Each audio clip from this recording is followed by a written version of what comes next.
Halo semuanya, rekan-rekan Ranah Suci Abadi, kita berjumpa kembali di channel My Novel. Sebelum alur ceritanya dimulai, jangan lupa subscribe dan nyalakan lonceng notifikasinya, agar tidak ketinggalan dengan update episode terbarunya. Jika suka silahkan like dan share, dan komen. Tanpa lama-lama lagi ayo, kita ke alur cerita. My Novel, Supreme Sword God, Chapter 2281. Wajah Fazen suram, dan suaranya serak, saya sangat bingung. Masalah Ningxiu menjadi anak terlantar begitu tersembunyi. Bagaimana Anda tahu? Suyi tersenyum, dia bisa melihat bahwa Fazen sangat tidak mau. Memang, bahkan dia telah ditipu sebelumnya dan tidak menyadari bahwa Ningxiu digunakan sebagai pion.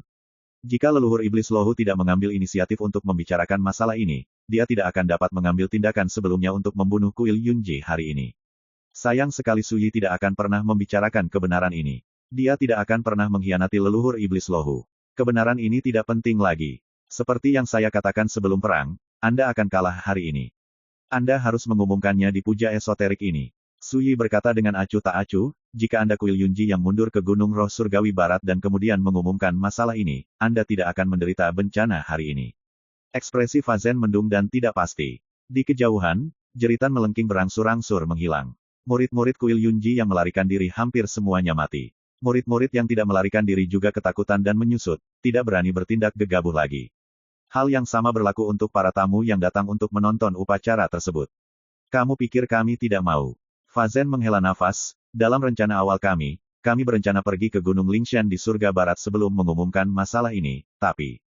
Dia menggelengkan kepalanya dan tidak mengatakan apa-apa lagi. Tampilan pengunduran diri total. Jantung Suyi berdetak kencang, dan dia berkata, Buddha Dengdeng memintamu melakukan ini.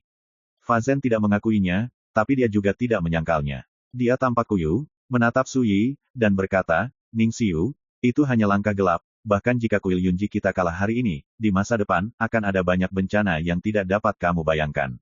Suyi mengangkat alisnya dan berkata, bagaimana kamu bisa melihatnya? Fazen tertawa dan berkata, saat kamu mati, kamu akan mengerti. Suara itu masih bergema, sosoknya tiba-tiba terbakar, meledak dengan cahaya tak terbatas, dan bergegas menuju Suyi. Kecepatannya sangat cepat hingga mengejutkan dunia. Ini terbakar sepanjang jalan, dan dia ingin mati bersama Suyi. Sayang sekali Suyi sudah lama berjaga-jaga, hampir saat dia bergerak, dia pindah ke langit dan menghindarinya jauh-jauh. Ledakan, diiringi dentuman yang menghancurkan bumi, sosok Fazen meledak dan benar-benar terbakar menjadi abu. Pada saat yang sama, terdengar desahan bergema antara langit dan bumi darinya. Penuh dendam dan penyesalan, kepala sekolah Kuil Yunji yang bermartabat memilih untuk meledakkan dirinya di saat-saat terakhir, dan mati dengan kebencian.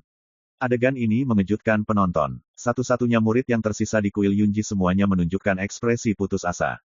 Suyi tidak merasakan apa-apa. Dia melirik ke kejauhan, semuanya, kamu bisa mulai menyelesaikan.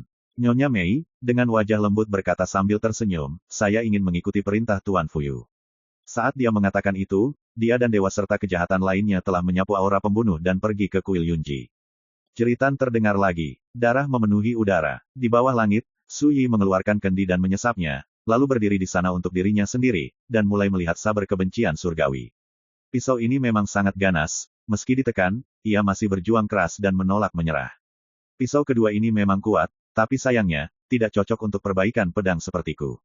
Suyi diam-diam berpikir. Dalam pertempuran sebelumnya, dia sudah mengetahui efek magis dari saber kebencian surgawi. 1. Kekuatan destruktif dari pisau ini mencengangkan, aura pembunuhannya sangat berat, dan itu adalah prajurit yang ganas, yang jauh dari sebanding dengan harta rahasia kekacauan lainnya. Pada titik ini, hanya pedang kebenaran yang bisa bersaing dengannya. 2. Kekuatan pisau ini bisa melarang satu sisi langit. Blokir aturan Zousu di satu area, begitu musuh terjebak di dalamnya, tidak ada bedanya dengan ikan beku. Kekuatan semacam ini secara alami melawan langit, bahkan tabu. Lagi pula, melarang satu sisi dari aturan Zousu sama saja dengan melanggar aturan dan aturan domain dewa. Tak heran, nama pisau ini disebut Heavenly Head. Surga membencinya, hantu dan dewa membencinya. Sepertinya kekuatan semacam ini juga paling cocok untuk membunuh musuh. Sangat disayangkan bahwa Suyi adalah seorang pendekar pedang, bahkan jika dia dapat menggunakan saber kebencian surgawi untuk bertarung, masih sulit untuk benar-benar melepaskan kekuatan pamungkas dari harta ini. Sebagai seorang tukang reparasi pedang, hati pedanglah yang diasah. Dao Xiu, yang marah adalah nyali pedang. Sebagai perbandingan, jalur perbaikan pedang lebih mendominasi, lebih ekstrim, dan lebih merusak, ini mengharuskan Anda memiliki pedang yang tidak bermoral dan melanggar hukum.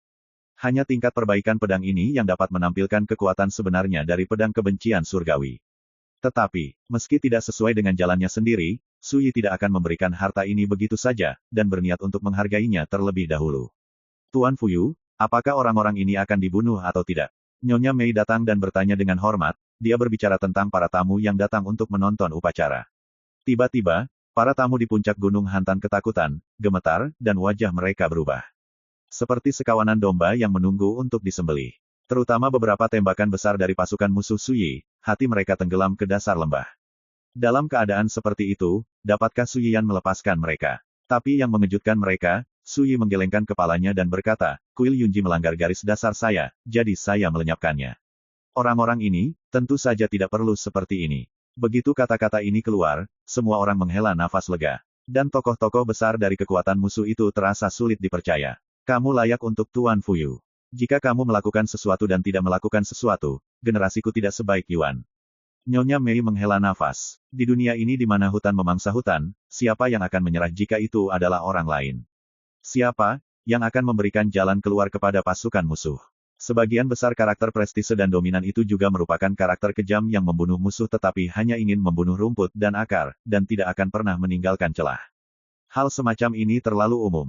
Dengan cara ini, tindakan Su Yi cukup langka. Terlepas dari kehidupan masa lalu dan sekarang, saya tidak pernah melibatkan orang lain dalam pekerjaan saya.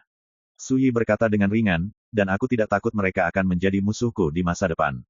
Beberapa kata, terus terang dan santai. Sosok besar dari pasukan musuh itu skeptis sebelumnya, tetapi mereka harus memikirkan gaya perilaku asli Li Fuyu.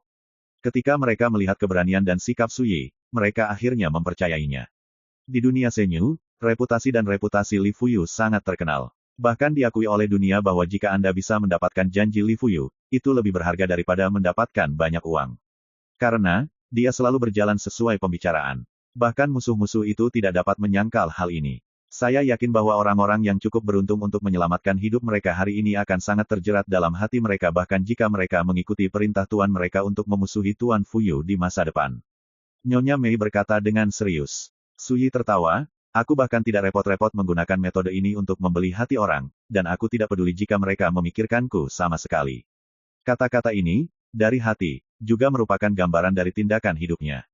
Pertempuran berakhir dengan cepat. Dari atas ke bawah kuil Yunji, mereka semua tewas. Gunung Hantan bersimbah darah, merah di mana-mana, dan bobrok seperti reruntuhan di mana-mana. Saat menyaksikan semua ini, para tamu mau tak mau merasakan kesurupan yang tak terlukiskan. Hari ini, Kuil Yunji mengadakan konferensi Dharma untuk kejahatan jahat, yang menarik perhatian seluruh dunia di Nanhuo Shenzhou. Pada konferensi Fa hari ini, kepala sekolah Kuil Yunji, Fa Zhen, sangat ambisius sehingga dia menyatakan perang terhadap Su Yi. Dengan ronde pembunuhan yang dipersiapkan dengan baik, Su Yi jatuh ke dalam situasi di mana dia pasti akan kalah. Pada saat itu, Kuil Yunji penuh dengan roh, bahkan dikatakan bahwa setelah berakhirnya konferensi CE Dharma hari ini, pola dunia di benua Vulkan Selatan juga akan berubah. Dan mereka dari Kuil Yunji akan pergi ke Sitian Lingshan untuk berlatih. Tapi siapa yang bisa membayangkan bahwa hasil akhirnya adalah semua angan-angan Kuil Yunji akan sia-sia di depan Su Yi yang tiba-tiba membunuhnya. Seperti yang dinyanyikan dalam lakon, melihatnya membangun gedung tinggi, melihatnya menjamu tamu, melihatnya, gedung itu runtuh. Bisa dibayangkan bahwa semua ini mengejutkan semua orang yang hadir. Adegan pada saat itu, ada sebuah puisi. Cahaya pedang itu dingin, darah terciprat di kolam dingin, dan angin dedaunan berguguran tinggi di Kuil Yunji. Pada hari itu, pertempuran pertama di Kuil Yunji berakhir. Saat berita itu keluar, semua orang di benua Vulkan Selatan terkejut. Pada akhirnya, hal itu menyebabkan kegemparan di dunia Guards Domain. Setelah pertempuran Gunung Mingkong berakhir, hal itu menimbulkan sensasi di Guards Domain dan melihat kengerian Su Yi. Hanya saja dalam pertempuran Gunung Mingkong, orang-orang dikejutkan oleh kartu dan kekuatan jaringan Su Yi yang tak ada habisnya. Kesadaran akan kekuatannya sendiri masih dianggap sebagai dewa yang lebih rendah dengan kekuatan tempur untuk membunuh dewa yang lebih tinggi. Tapi setelah pertempuran di Kuil Yunji, kognisi dunia benar-benar ditumbangkan, dan semua orang terkejut saat mengetahui bahwa Su Yi sudah menjadi dewa di alam ekstrim. Dan itu memiliki sarana untuk membunuh Master Dewa 5 halus dan 6 halus. Ini tidak diragukan lagi terlalu luar biasa. Itu terlalu menakutkan. Ketika raksasa teratas di Senyu Tiantian mengetahui hal ini, mereka tidak dapat menahan rasa ngeri, dan benar-benar merasakan tekanan. Kebangkitan Su Yi terlalu cepat dan menakutkan. Jika terus seperti ini, jika Anda melihat ke seluruh dunia, selain para raksasa top itu, siapa yang berani memprovokasi mereka lagi? Memang benar selama pertempuran di Kuil Yunji, Sui membawa sekelompok dewa dan kejahatan yang menakutkan sebagai pembantunya. Tapi kekuatan Sui sendiri tidak bisa diremehkan.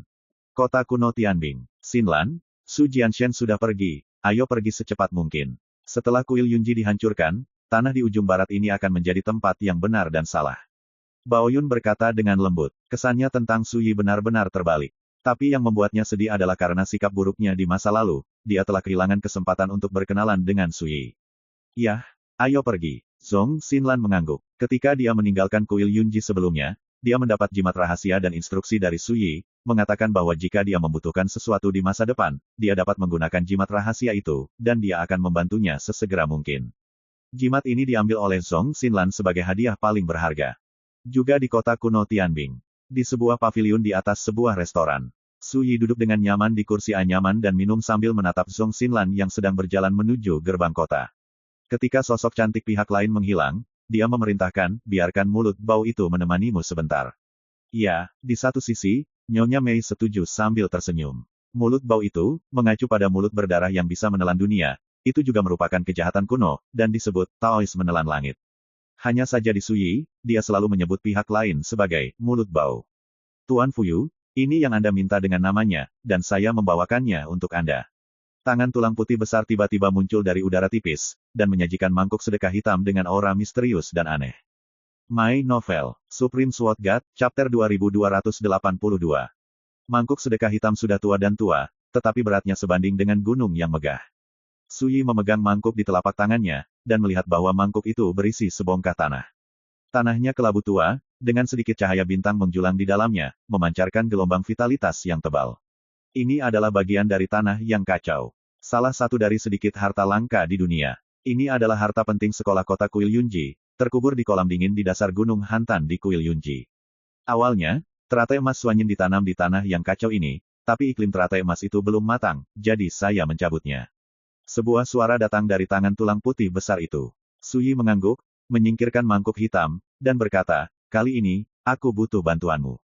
Nyonya Mei buru-buru berkata, Tuan Fuyu terlalu sopan, inilah yang harus saya lakukan. Itu benar, jika bukan karena Tuan Fuyu, kami yang bukan manusia atau hantu tidak akan bisa keluar dari larangan sarang iblis pembunuh.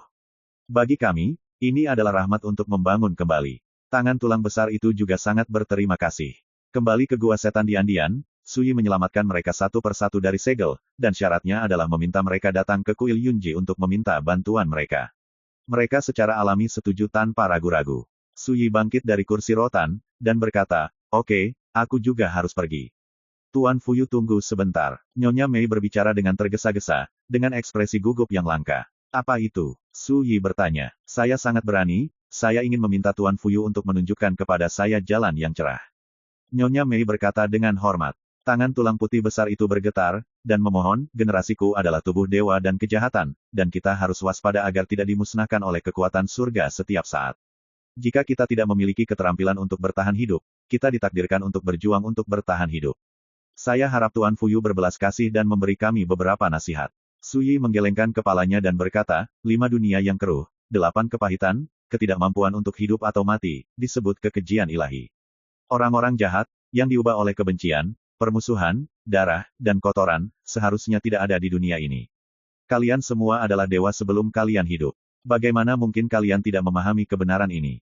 Segera, mata Nyonya Mei menjadi gelap. Tangan tulang putih besar itu juga diam. Apa yang disebut, 5 kekeruhan dan dunia jahat, mengacu pada kekeruhan kalpa, kekeruhan pandangan, kekeruhan penderitaan, kekeruhan makhluk hidup, dan kekeruhan kehidupan seperti yang disebutkan oleh agama Buddha. 5 kekeruhan mengacu pada 5 tulah dan bencana yang mencemari dunia. Kejahatan ilahi adalah salah satunya, tidak lahir atau mati, seperti halnya hal-hal kotor di bawah jalan surga, sulit untuk benar-benar bertahan dari bawah jalan surga. Sui mengubah topik, namun, jika Anda tidak mencari metode kematian dan kebangkitan, tetapi hanya ingin bertahan hidup di dunia ini, saya punya cara. Nyonya Mei dan Bon Dasou sangat gembira, dan dengan bersemangat berkata, saya juga meminta saran dari Tuan Fuyu. Sui berkata dengan ringan, saya tidak bisa berbicara tentang nasihat, tetapi Anda harus berjanji satu hal kepada saya. Kedua dewa kuno itu setuju tanpa ragu. Mereka semua tahu bahwa Dharma tidak boleh diajarkan dengan enteng, jalannya tidak boleh bocor, guru tidak boleh mengikuti jalannya, dan dokter tidak boleh mengetuk pintu. Ini aturannya. Belum lagi, mereka tidak hidup atau mati, Bahkan jika Su Yi meminta mereka untuk melayaninya, dia akan bersedia. Su Yi mengeluarkan sepotong batu giok, mengukirnya, lalu menyerahkannya kepada Nyonya Mei. Ini adalah teknik, mencuri balok dan mengubah pilar, untuk menipu langit. Selama kamu tidak mengungkapkan kekuatanmu, kamu dapat menggunakan teknik rahasia ini untuk menghindari induksi tatanan langit. Setelah menerima metode rahasia ini, kalian semua pergi ke laut tanpa batas untuk mengintai dan membantuku mencari tahu berapa banyak kekuatan dan sosok setingkat dewa yang didistribusikan di laut tanpa batas hari ini. Nyonya Mei dan Bon Dasou sama-sama menangis karena berterima kasih, dan langsung setuju. Terima kasih, Tuan Fuyu, telah mengajari saya karma dan memberikan dharma. Kami akan memenuhi misi kami dan tidak pernah ragu untuk mati. Su Yi mengangguk. Alasan mengapa dia membuat pengaturan seperti itu adalah karena dia ingat monyet kecil yang pergi ke laut tanpa batas sendirian ketika dia tiba di Guts Domain. Sudah hampir setahun, dan monyet kecil itu tidak pernah menghubunginya. Namun, Su Yi tidak khawatir tentang apapun. Jika monyet kecil itu dalam bahaya, dia akan menghubunginya. Dan sekarang dia mengirim dewa-dewa ini ke laut tanpa batas, untuk membantu dirinya sendiri terlebih dahulu, membuat rencana ke depan, dan mempersiapkan tindakan di masa depan. Selanjutnya, Su Yi berhenti dan berbalik untuk pergi. Sampai melihat sosoknya menghilang, Bu Mei menghela nafas panjang dan berkata, "Setan tulang tua, Tuan Fuyu mempercayakan saya dengan metode rahasia karena kepercayaan. Selanjutnya, Anda dan saya harus bekerja sama dengan tulus dan menyatukan rekan lain untuk menyelesaikan tugas Tuan Fuyu. Jangan khawatir, meskipun kamu dan aku telah bertarung selama bertahun-tahun, dalam hal ini, aku akan menjadikanmu sebagai pemimpin dan melakukan yang terbaik untuk bekerja sama." Suara dentang tulang dan tangan besar dijamin. Nyonya Mei tersenyum dan berkata, "Ketika Taoist Tun Kong tua kembali, saya akan menyampaikan metode rahasia ini kepada Anda satu persatu." Dia sangat senang, karena Guru Fuyu memberinya metode rahasia daripada memberikannya kepada orang lain. Kepercayaan ini membuat Ibu Mei merasa cukup dihargai. Dan dia tidak akan pernah tidak memenuhi kepercayaan ini. Benua Dewa Fangu, Sitian Lingshan. Di tepi kolam teratai, pohon-pohon yang berputar-putar bergoyang, memancarkan cahaya biru seperti mimpi. Kami memiliki pengkhianat. Di bawah pohon yang berputar, Buddha lentera yang kurus kering duduk di tanah. Dia mengenakan jubah biksu tua dengan lengan lebar, wajahnya sudah tua, tubuhnya damai dan tenang, dan tidak ada fluktuasi kekuatan di tubuhnya. Ada pesona tersembunyi, kembali ke leluhur dan kembali ke kebenaran. "Siapa?" Di tepi kolam teratai tidak jauh dari sana, seorang wanita berbicara dengan lembut. Dia duduk di sana seperti bayangan, bahkan di bawah cahaya langit, sosok anggunnya tampak kabur dan ilusi. Langit cerah, tapi di mana dia berada, ada malam yang gelap. Jika Su Yi ada di sini, dia pasti akan mengenali wanita ini. Dia telah melihat wanita ini sejak lama. Itu masih di era setan, ketika penjahit terbunuh, pihak lain memanifestasikan sinar tekad, menyebut dirinya Dewa Keheningan Kegelapan. Pada saat yang sama, dia juga merupakan Tuan di mulut penjahit. Saat ini, wanita ini sedang duduk di tepi kolam teratai, berbicara dengan Buddha lentera. Tentu saja, itu adalah leluhur iblis Rahu. Nada burning Buddha tenang, pada awalnya, dengan tata letak kuil Yunji, saya mengambil Ningxiu, pewaris ketiga Li Fuyu, sebagai umpan, dan akhirnya mengirimkannya kembali ke Su Yi, reinkarnasi Li Fuyu, dengan kedok iblis Lohu. Leluhur, aku tidak akan mengungkapkan masalah ini, dan kuil Yunji tidak akan mengungkapkannya, jadi, ada yang salah dengan leluhur iblis Rahu. Berbicara tentang ini, cahaya di mata Buddha lampu pembakaran sedikit aneh, dan berkata, "Belum lama ini, leluhur iblis Lohu baru saja melarikan diri dari gua iblis petir, semuanya akan hancur, orang tua inilah yang memiliki masalah." Nadanya datar, tetapi dia memberi orang kekuatan yang tidak perlu dipertanyakan lagi, dia tidak berspekulasi, tetapi menyatakan fakta. Dia berlindung di Su Yi. Wanita itu jelas terkejut. "Tidak masalah apakah kamu berlindung atau tidak." Burning Lamp Buddha berkata, "Yang penting adalah leluhur iblis Lohu tidak lagi dapat dipercaya." Wanita itu mengambil polong teratai dari kolam teratai dengan santai, dan sambil mengupas biji teratai, berkata, "Kalau begitu, apakah kamu ingin menyingkirkannya, sebagai peringatan kepada orang lain?" Leluhur iblis Lohu adalah dewa-dewa di puncak 9 perbaikan. Tetapi ketika wanita itu berbicara tentang membunuh leluhur iblis Rahu, dia tampak sangat santai dan ceroboh. "Tidak dibutuhkan." Lentera Buddha berkata, "Situasi saat ini di domain dewa telah menjadi sangat rumit. Ortodoksi kuno dari tanah tak dikenal telah lahir satu demi satu, ini salah satunya. Di daerah terlarang di seluruh dunia, daerah terlarang ruang waktu muncul satu demi satu. Kekuatan yang bukan milik era kontemporer juga sudah mulai mengatur terlebih dahulu. Ini yang kedua, dikombinasikan dengan mantan teman dan kekuatan Li Fuyu dan Yi Daoxuan, seluruh domain dewa sudah menjadi arus bawah dan berbahaya." Berbicara tentang ini, Buddha lentera berkata dengan emosi, "Ini adalah perubahan besar yang belum pernah terlihat di zaman kuno. Nabi bebek pipa sungai musim semi, semua orang tahu bahwa zaman kegelapan mitologi akan datang, yang berarti era sebelum munculnya zaman kegelapan mitologi hanya dalam beberapa dekade, akan ada peningkatan variabilitas dan pergolakan tak terduga. Dan kesesatan Suyi adalah mata badai dari semua variabel dan kekacauan ini. Berbicara tentang Suyi, mata Dimden Buddha berubah dengan tenang, dia tampak sedikit menyesal, dan menghela nafas. Sayangnya, terakhir kali di jalan menuju Dewa Kuno, dia berhasil membuktikan dirinya dan menjadi dewa. Itu adalah waktu terbaik untuk membunuhnya, tetapi karena itu terjadi di jalan para Dewa Kuno, terjadi perubahan besar, yang memungkinkannya lolos dari pembunuhan Dai dan tokoh-tokoh besar yang melangkah ke sungai panjang takdir. Di sisi kolam teratai, wanita itu memakan biji teratai, mengunyahnya dengan ringan, dan berkata, "Aku sudah lama membujukmu, ketika Suyi masih berlatih di dunia manusia, kamu harus melakukan segala yang mungkin untuk membunuhnya, tetapi engkau menolak." Buddha yang terbakar tampak tenang dan berkata, "Biji teratai yang Anda makan mekar setiap 8.000 tahun sekali dan berbuah setiap 8.000 tahun sekali. Jika Anda memetiknya terlebih dahulu, Anda hanya akan mendapatkan buah teratai, tetapi bukan buah." Wanita itu mengerti arti dari Buddha yang terbakar. Hanya saja waktunya tidak tepat. Di masa lalu, baik Yi Daoxuan, Li Fuyu, Wang Ye, Shen Mu, maupun Guanzu tidak menguasai kekuatan reinkarnasi. Buddha lentera berkata dengan acuh tak acuh, oleh karena itu, bahkan jika kita berencana untuk menghancurkan mereka sebelumnya, kita akan bereinkarnasi oleh mereka berulang kali, dan akan mendapat kesempatan untuk membangun kembali jalan, dan tidak akan benar-benar mati. Pada awalnya, Anda mengatur agar penjahit itu pergi ke dunia manusia untuk membuat tata letak. Pada akhirnya, Shen Mu dan Master Kuil meninggal, tetapi Anda tidak mendapatkan apa-apa, bukan? Di sisi kolam teratai, wanita itu terdiam sejenak. Jika kamu ingin memetik buah dao, kamu harus menunggu sampai buah dao matang. Burning Buddha berkata, inilah alasan mengapa saya belum benar-benar bergerak dalam beberapa tahun terakhir. Saya hanya membuat beberapa rahasia sebelumnya. Wanita itu berkata, tapi Suyi dalam hidup ini sudah bertanggung jawab atas reinkarnasi, kenapa kamu tidak melakukannya? Burning Buddha menggelengkan kepalanya sedikit, dan berkata, saya berkata, awalnya di jalan menuju dewa-dewa kuno, ini adalah waktu terbaik untuk membunuh Suyi, tapi sayang sekali saya melewatkannya. Saat ini, situasi di dunia rumit dan membingungkan. Siapapun yang menyerang lebih dulu akan tertinggal. Dalam pertempuran Gunung Mingkong, dia secara pribadi berakhir, tetapi hasilnya, seperti yang telah Anda lihat, Suyi tidak hanya gagal, tetapi dia menggunakan pertempuran ini untuk membangun prestise dan menakuti dunia. Ada jejak ketidakberdayaan dalam suara itu, aku tidak bisa menahannya. Dia adalah orang yang memutuskan jalan, yang dipilih oleh orang-orang besar di sungai panjang takdir. Tidak ada yang berani melanggar perintahnya, dan begitu juga aku. Wanita itu berpikir, apakah ini sebabnya kamu dengan sengaja mempertahankan kekuatanmu selama pertempuran di Gunung Mingkong? Burning Buddha tidak menyangkalnya, dan berkata, saat bermain catur, Anda harus bersabar, membuat keputusan sebelum bergerak.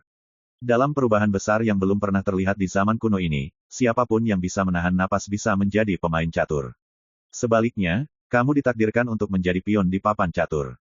My Novel, Supreme Sword God, Chapter 2283. Tapi dalam pertempuran di kuil Yunji ini, mengapa kamu membuat langkah maju? Wanita itu bingung. Burning Buddha tersenyum dan berkata, itu hanya godaan, dan saya tidak pernah benar-benar berakhir. Menjelajahi apa? Ketika leluhur iblis Lohu kembali dari sarang iblis listrik saat masih hidup, aku sudah melihat sesuatu yang aneh. Buddha yang terbakar berkata, sejauh yang saya tahu, dia terjebak di lantai 9 gua darah Dao transformasi, dan dia ditakdirkan untuk mati, tetapi yang aneh adalah dia keluar hidup-hidup. Setelah jeda, dia berkata, sejujurnya, kita berada di kamp yang sama. Saya juga mencoba mencari cara untuk membantunya, setidaknya untuk menyelamatkan hidupnya. Dan saya melakukannya. Pada saat itulah saya menemukan bahwa ada area terlarang ruang waktu yang tersembunyi di lantai 9 gua darah transformasi Dao. Orang yang menjaga area terlarang ruang waktu adalah orang yang sangat berbahaya. Pria itu mengaku sebagai Kaisar Agung dari era 5 Kaisar, dan nama Tao-nya adalah Tianji. Burning Buddha mengerutkan kening, bukan kebetulan, dia adalah pria yang telah menyentuh ambang sungai takdir. Dan leluhur iblis Lohu ditangkap hidup-hidup oleh orang ini. Itu sebabnya aku tidak bertindak gegabah di awal. Tapi sekarang, leluhur iblis Lohu, yang menjadi mangsa, telah kembali hidup, yang secara alami sangat tidak normal. Setelah jeda, Randeng Buddha berkata, jika hanya itu tidak akan membuatku mencurigai Suyi. Kuncinya adalah Feng Wuji, keturunan leluhur iblis Luohu, memiliki persimpangan dengan Suyi. Dan aku curiga bahwa Feng Wuji lah yang meminta Suyi untuk membantunya menyelamatkan leluhur iblis Lohu dari Kaisar Tianji dari era 5 Kaisar. Mendengar ini, wanita itu akhirnya mengerti, jadi, Anda meminta kuil Yunji untuk mengambil tindakan terlebih dahulu, hanya untuk menguji deduksi Anda sendiri. Bagus. Burning Lamp Buddha berkata, fakta telah membuktikan bahwa memang ada yang salah dengan leluhur iblis Rahu. Wanita itu menghela nafas, apakah pantas mengambil nyawa semua orang di kuil Yunji untuk melempar batu untuk menanyakan arah? Burning Buddha berkata, Anda juga mengatakan bahwa ini melempar batu untuk menanyakan jalan, permainan tata letak, saya tidak peduli dengan untung dan rugi dari setiap permainan. Sudah selesai, pencapaian yang luar biasa. Jika kamu kalah, itu hanya kehilangan beberapa bidak catur. Nada suaranya datar, seolah-olah dia mengatakan hal sepele lainnya. Wanita itu terdiam sesaat, dan berkata, dalam hal tata letak dan strategi, penjahit penerusku yang tidak efektif agak mirip denganmu. Buddha Lentera terkejut. Untuk sesaat, dia tidak tahu apakah wanita itu sarkasme atau desahan yang tidak disengaja. Setelah beberapa saat, dia berkata, sebelumnya, saya mendengar Anda berbicara tentang penjahit itu berkali-kali, dan Anda sangat memuji kecerdasannya. Tetapi saya juga mengingatkan Anda pada saat itu bahwa konspirasi dan taktik pada akhirnya adalah cara-cara kecil. Jika Anda tenggelam dalam seni strategi, Anda hanya akan melihat ke depan dan ke belakang, menjadi penakut, tersesat, dan lambat laun kehilangan keberanian dan tekad Anda untuk membunuh. Lentera Buddha berkata, apakah itu pertempuran untuk dunia yang hebat atau pertempuran untuk jalan yang hebat? Pada akhirnya, ini seringkali tentang kekuatan nyata, bukan konspirasi. Inilah perbedaan antara Taoisme dan seni. Dao ada di tanganku, dan semua seni siap membantuku. Jika tidak ada jalan di tangan, semua skema dan konspirasi tidak lebih dari trik yang tidak bisa dipentaskan. Selama percakapan, dia tanpa malu-malu mengungkapkan ketidaksukaannya pada penjahit. Jangan bicara tentang itu. Wanita itu menggelengkan kepalanya, di mataku, dia benar-benar pahlawan yang tiada taranya. Saat itu, dia menyerah terlalu banyak di jalan untuk melakukan sesuatu untukku. Pada akhirnya, ini aku, tuannya, yang bisa, tidak tahan dia. Buddha Lentera melirik wanita itu, tetapi tidak mengatakan apa-apa. Akhir dari pertempuran di kuil Yunji telah membuktikan bahwa kamu telah dikalahkan. Siapapun dengan mata yang tajam dapat melihat ini. Wanita itu mengubah topik pembicaraan, bagaimanapun, semua orang di dunia tahu bahwa di belakang kuil Yunji adalah gunung roh surgawi barat Anda. Mungkin kamu tidak peduli dengan kehilangan darah yang begitu besar, tetapi jika kamu tidak mengambil tindakan untuk melawan, bagaimana pendapat orang-orang di dunia tentang kamu, si Tian Lingshan? Burning Buddha tersenyum dan berkata, saya tidak perlu melawan, seseorang akan mendatanginya. Ketika dia mengatakan ini, Buddha Lentera, yang selalu terlihat tenang, tidak hanya tersenyum, tetapi juga memiliki ekspresi antisipasi di alisnya. Ini mengejutkan wanita itu, siapa? Mata Buddha yang terbakar bermakna dan berkata, siapapun yang paling menginginkan pedang kebencian surgawi di dunia ini akan pergi dan merebutnya. Wanita itu terkejut sesaat, lalu tiba-tiba dia menyadari, itu dia. Burning Buddha berkata, di dunia para dewa, dia adalah satu-satunya yang memiliki keberanian untuk takut pada segalanya. Wanita itu tampak tertegun, dengan mata halus, ini, apakah trik lain yang sudah kamu persiapkan sejak lama? Burning Buddha berkata, ini adalah pembunuhan yang sebenarnya dengan pisau pinjaman. Wanita itu berkata, pisau ini bisa membunuh orang, dan juga bisa melukai dirimu sendiri. Apakah kamu tidak khawatir jika dia berhasil, dia akan mengambil buah dao di tubuh Suyi untuk dirinya sendiri? Lentera Buddha berkata dengan tenang, jika dia benar-benar dapat mengambil buah dao dari Suyi, saya pasti akan memenangkan ronde ini. Wanita itu tiba-tiba menyadari bahwa Buddha Lentera telah merencanakan dan mempersiapkannya sejak lama, dan dia tidak khawatir tentang buah dao Suyi yang ditempati. Rekan Taois, kamu harus pergi. Gunung Roh Langit Barat ini bukan tempat untuk kamu tinggal untuk waktu yang lama. Lentera Buddha mengingatkan. Wanita itu bangkit dari sisi kolam teratai dan berkata, sebelum saya pergi, saya punya pertanyaan untuk ditanyakan. Buddha Lentera sepertinya melihat ke dalam pikiran wanita itu dan berkata, jika itu terkait dengan Buddha saat ini atau Buddha masa depan, maka Anda tidak perlu bertanya lagi. Wanita itu mengerutkan kening. Segera, dia berkata, tidak bisakah kamu mengatakannya? Sang Buddha berkata, jangan bicara. Lentera Buddha menanggapi dengan tenang. Wanita itu terkekeh ringan dan berkata, lupakan saja, saya tidak akan bertanya lagi tentang hal-hal ini. Saya hanya berharap bahwa saya tidak akan menjadi pion di tangan Anda di masa depan. Burning Lamp Buddha berkata, semua langit dan bumi mengetahui hal ini dengan baik, dan saya tidak akan pernah mengecewakan kepercayaan rekan-rekan saya. Wanita itu berpikir sejenak, dan tidak mengatakan apa-apa, sosoknya diam-diam berubah menjadi bayangan, dan menghilang begitu saja. Kegelapan seperti ilusi, kesendirian seperti kekosongan, lahir dari kegelapan, dan memperoleh tahu dalam kehampaan kepunahan, jalan semacam ini memang luar biasa, dan layak menjadi jalan tertinggi yang mengarah langsung ke sungai panjang, nasib. Buddha yang terbakar berbisik, penuh emosi. Nama wanita Tao itu adalah, Dark Silence. Nama Dao sudah cukup untuk mencerminkan betapa misterius dan ajaibnya Dao wanita itu. Xuan Yingjie, salah satu dari 33 ranah domain dewa, mengelilingi Ling Qiao Sensu. Ini adalah dunia yang sunyi di mana auranya hampir habis, di antara 33 dunia, ia menempati peringkat paling bawah dan disebut jalan besar yang terbengkalai.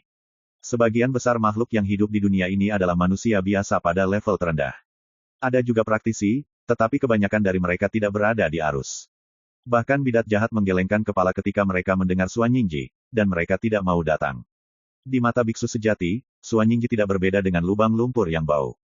Langit sangat kejam. Di kota perbatasan kecil, angin dan pasir memenuhi udara, bangunan bobrok dengan ketinggian berbeda tersebar di berbagai tempat seperti bidak catur yang dibuang. Baru saja terjadi hujan lebat kemarin, dan tanahnya berlumpur dan bergelombang. Ini adalah kota kecil dengan sedikit orang. Kota ini penuh dengan orang-orang biasa yang berada di bawah. Di mata orang-orang di kota, karakter apapun dengan sedikit kultivasi tidak berbeda dengan dewa dalam dongeng. Deru sepatu kuda terdengar di luar kota. Tidak bagus. Yanyun 13 akan datang. Segera, jeritan teror menyebar di kota, dan ada sosok yang bersembunyi di mana-mana. Tangisan anak-anak, jeritan wanita, dan kutukan pria mengikuti satu demi satu. Jangan takut, kami hanya merampok uang dan tidak membunuh orang. Keluarkan semua barang berharga dan kamu bisa hidup. Sekelompok pencuri yang menunggang kuda tinggi memasuki kota dengan megah, seperti angin topan, dan mulai menjara orang-orang di kota. Hampir tidak ada yang berani melawan. Di depan toko peti mati tua di kota, seorang pria bertangan satu sedang duduk di depan peti mati berjemur di bawah sinar matahari. Jenggotnya acak-acakan, rambutnya yang panjang acak-acakan, pakaiannya lusuh, dan hanya tersisa lengan kanannya.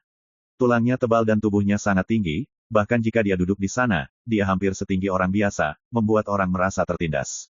Ketika sekelompok pencuri datang untuk membunuhnya, pria berlengan satu itu menundukkan kepalanya, duduk di sana dengan patuh, dan berkata, saya hanya memiliki peti mati di toko ini. Jika kalian menyukai peti mati manapun, Anda dapat mengambilnya. Oh, salah satu pencuri meludah dengan kejam dan mengutuk, berhentilah omong kosong, ambil uangnya. Atau aku akan memenggal kepalamu. Lupakan saja, orang ini ceroboh dan menjaga toko peti mati. Sungguh sial melihatnya. Jika kamu merampok uangnya yang bau, aku khawatir kamu akan terjebak dalam kesialan. Kaki tangan pencuri membujuk mereka, dan segera mereka pergi bersama dengan tergesa-gesa. Pria satu tangan itu menghela nafas dengan sedih, dunia ini semakin buruk. Segera setelah saya mengatakan ini, sebuah suara tiba-tiba datang dari peti mati hitam tua di toko peti mati. Pisau kebencian surgawi telah muncul. Pria berlengan satu itu tertegun sejenak, lalu matanya berbinar, dia berdiri dengan tiba-tiba, mengulurkan tangan dan meraih peti mati hitam tua di punggungnya. Kemudian, dia melangkah menuju orang awam itu. Ledakan. Pada saat ini, orang-orang di kota tercengang menemukan bahwa setiap langkah yang dilakukan pemilik toko peti mati, sosoknya akan terbang tinggi. Dan di langit, langit yang ganas tiba-tiba tertutup awan petir yang tebal. Aura kehancuran yang tak terlukiskan menyelimuti kota perbatasan kecil ini. Melihat pemilik toko peti mati, dia tampaknya telah berubah menjadi dewa ganas setinggi sekitar 10 kaki, membawa peti mati hitam di punggungnya, dengan aura pembunuh yang mengerikan yang tidak bisa disembunyikan meresap ke dalam tubuhnya. Sekelompok pencuri hendak pergi dengan menunggang kuda, ketika mereka melihat pemandangan ini, mereka semua tercengang dan ketakutan. Apa-apaan? Tiba-tiba, pemilik toko peti mati menghentakkan kakinya, mengepalkan tinjunya karena malu dan berkata, maaf semuanya, saya baru saja berbohong, sebenarnya saya tidak hanya kaya, tetapi juga sangat kuat, tetapi saya baru saja berbohong kepada Anda, tolong maafkan saya. Petik 2. Sekelompok pencuri gemetar, bingung dan bingung. Kami memaafkanmu, kamu, ayo pergi. Seorang pencuri tergagap. Pemilik toko peti mati tertawa seolah lega, terima kasih, dengan cara ini, aku akan membunuh kalian semua, jadi aku tidak perlu merasa bersalah lagi. Dia tidak melihat gerakan apapun, dan kepala kelompok pencuri itu dibuang satu persatu. Rasanya seperti dipotong rapi oleh pisau sekaligus, patah tulang lehernya halus dan rapi. Segera, semua pencuri ini jatuh ke genangan darah. Adegan berdarah ini menimbulkan sensasi di seluruh kota. Dan sejak hari itu, pemilik toko peti mati yang bisa dibilang sederhana dan jujur menurut kesan orang-orang itu menghilang. Sebelum pergi, dia membawa peti mati hitam di punggungnya. My Novel, Supreme Sword God, Chapter 2284. Suara mendesing. Sebuah kapal harta karun menghancurkan awan seputih salju dan berlalu, meninggalkan gelombang awan lurus di langit biru. Jian Laosan, aku tidak menyangka bahwa dengan temperamenmu yang menyendiri, kamu akan memilih menjadi budak orang lain. Aku tidak seperti kamu, aku hanya bisa direduksi menjadi mainan di tangan keledai botak, dan ketika keledai botak itu mati, dia tidak bisa melindungimu. Kamu tahu kentut apa? Dia adalah dia, Aku adalah aku, dia sudah mati, aku terlambat untuk bahagia. Jangan terlalu keras kepala, betapapun menyedihkannya keledai botak itu bisa menekanmu dan membuatmu tidak bisa keluar dari masalah, tapi keledai botak itu mati di bawah tangan tuanku. Ini saja sudah cukup untuk membuktikan betapa menyedihkan kamu. Di kapal harta karun, pedang kebencian surgawi penuh dengan aura pembunuh, dan pedang itu penuh dengan api, dan mereka saling bertarung. Meskipun kedua harta karun rahasia kekacauan tidak dapat berbicara, mereka dapat menggunakan kesadaran mereka untuk saling memarahi. Adegan itu begitu intens hingga hampir seperti perkelahian. Su Yi menyaksikan adegan ini dengan penuh minat. Pada saat yang sama, dia juga merasa lucu bahwa payung Ji Yun bergetar di satu sisi, tidak berani menyela. Dan semua ini membuat Su Yi bertanya-tanya, jika dia menyebut semua harta rahasia kekacauan seperti kitab karma, perahu yang menghancurkan langit, diagram Liang Yi, penguasa batas, dan pengait pencuri langit, akankah mereka berani untuk bercampur dengan pedang-pedang dan pedang langit? Kontes. Setelah memikirkannya, Su Yi masih berpikir bahwa satu-satunya hal yang dapat menekan dua harta rahasia yang kacau ini adalah Origin Pen, nomor 1. Sayang sekali pena asal ini adalah yang paling misterius dan tidak diketahui, dan tidak pernah diketahui siapa pena itu. Belum lagi rumor. Berhenti bicara padaku, kita sudah bertahun-tahun tidak bertemu, kenapa kamu dan aku tidak bertengkar lagi? Tian Het Dao sangat arogan dan mengusulkan untuk bertarung. Zijijian berkata dengan dingin, jika kamu ingin melarikan diri, katakan saja, jangan main-main seperti ini. Siapa bilang aku akan melarikan diri? Berhentilah berpura-pura, bagaimana mungkin aku tidak mengetahui keutamaan dari saudara pedangmu? Anda, sabar kebencian surgawi meraung tiba-tiba, dan hendak menyerang secara langsung.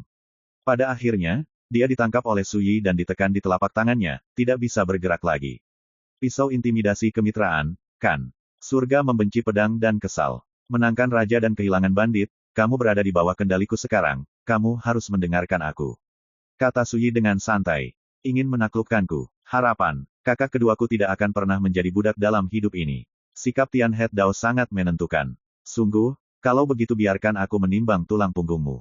Su Yi melepaskan gumpalan kekuatan pedang 9 penjara. Seluruh tubuh Tian Het Dao bergetar, dan ratapannya mengguncang langit.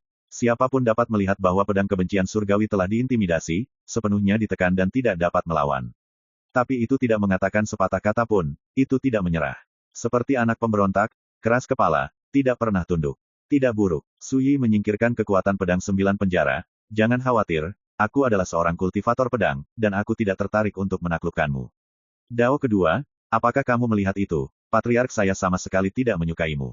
Tepat di sebelahnya pedang mengangkat pedangnya dengan tiba-tiba, begitu marah sehingga pedang itu berdengung dan bergetar, mengutuk dengan keras.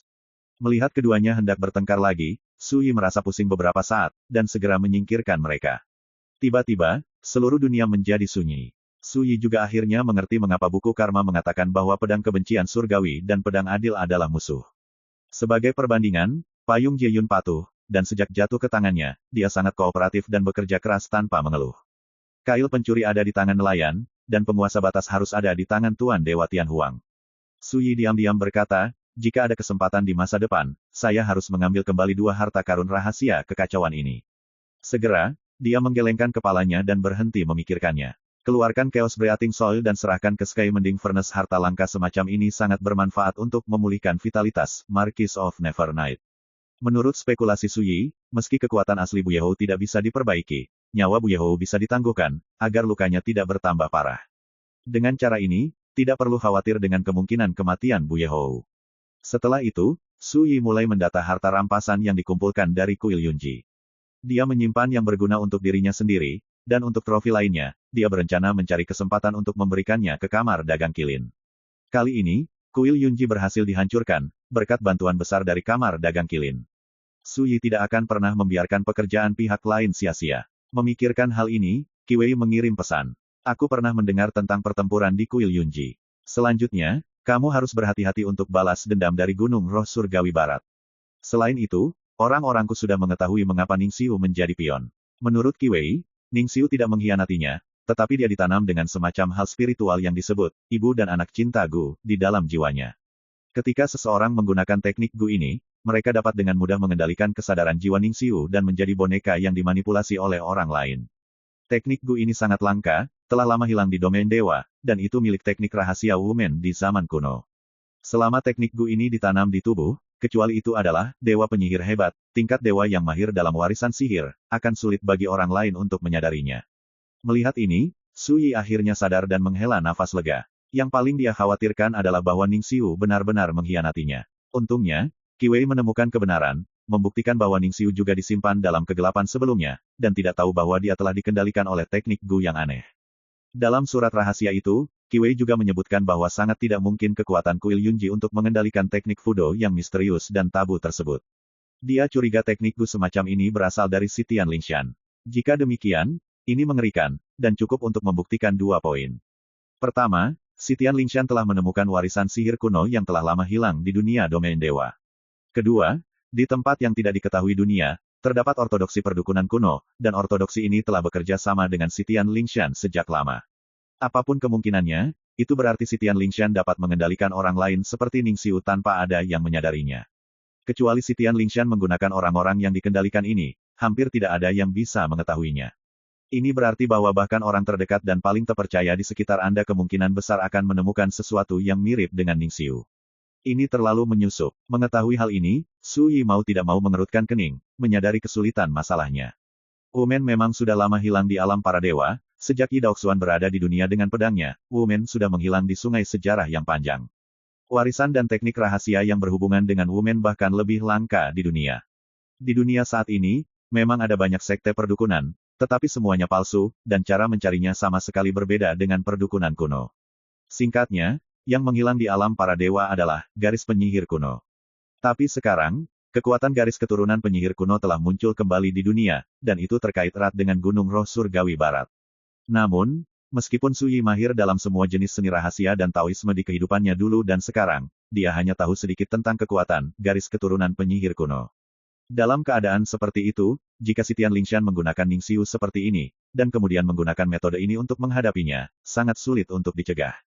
Coba pikirkan, jika Qi Wei, yang saat ini bekerja sama dengan Su Yi, telah dikendalikan oleh teknik Gu ini, seberapa burukkah itu? Dalam surat rahasia itu, Qi Wei juga menyebutkan bahwa klan Dewa Kilin mereka telah mulai menanyakan hal-hal yang berkaitan dengan garis keturunan penyihir kuno. Selama ada petunjuk, mereka akan memberitahu Su Yi sesegera mungkin. Terima kasih kali ini. Setelah memikirkannya sebentar, Su Yi menjawab dengan sungguh-sungguh, mengungkapkan rasa terima kasihnya. Setelah menyelesaikan semua ini, Su Yi memutuskan untuk kembali ke pengadilan Dewa Qingwu untuk mundur selama beberapa waktu. Kuil Yunji dihancurkan, dan dia mendapatkan banyak harta rampasan, yang semuanya merupakan harta latihan yang langka dan berharga. Menurut prediksi Su Yi, dalam waktu setengah tahun, dia akan mampu menembus tahap akhir alam ekstrim. Tentu saja, sebelum kembali, Su Yi harus pergi ke kamar dagang kilin di kota kuno musim semi dan musim gugur. 3 hari kemudian, kota kuno musim semi dan musim gugur. Su Yi menyerahkan sejumlah rampasan yang disita dari kuil Yunji kepada Penatua Wei dari kamar dagang kilin. Tuan Wei adalah orang Qi Wei, dan dia sudah lama mengetahui identitas Su Yi, dan dia tidak pernah menolak. Lagi pula, rampasan perang diserahkan kepada kilin Protos, dan Wei tua tidak berani menolak tanpa izin. Di kamar dagang kilin juga Su Yi mengetahui tentang peristiwa besar yang terjadi di benua Vulkan Selatan. Ternyata di hari kedua setelah kuil Yunji dihancurkan, raksasa teratas, Hong Chen Motu, juga mengalami gangguan.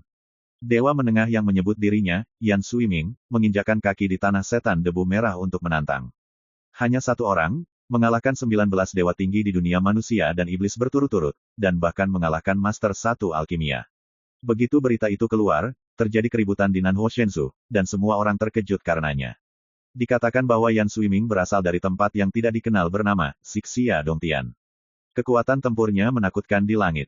Tetapi di masa lalu, seluruh domain dewa tidak tahu bahwa ada Yan Suiming dan dewa tinggi menakutkan lainnya di alam ekstrim. Menurut rumor, Yan Suiming lahir dengan 9 yin mendalam tubuh, dan kekuatan supernatural dari Dao besar, melewati ribuan air perang, yang dikuasai bahkan lebih cemerlang, tak tertandingi di dunia yang sama.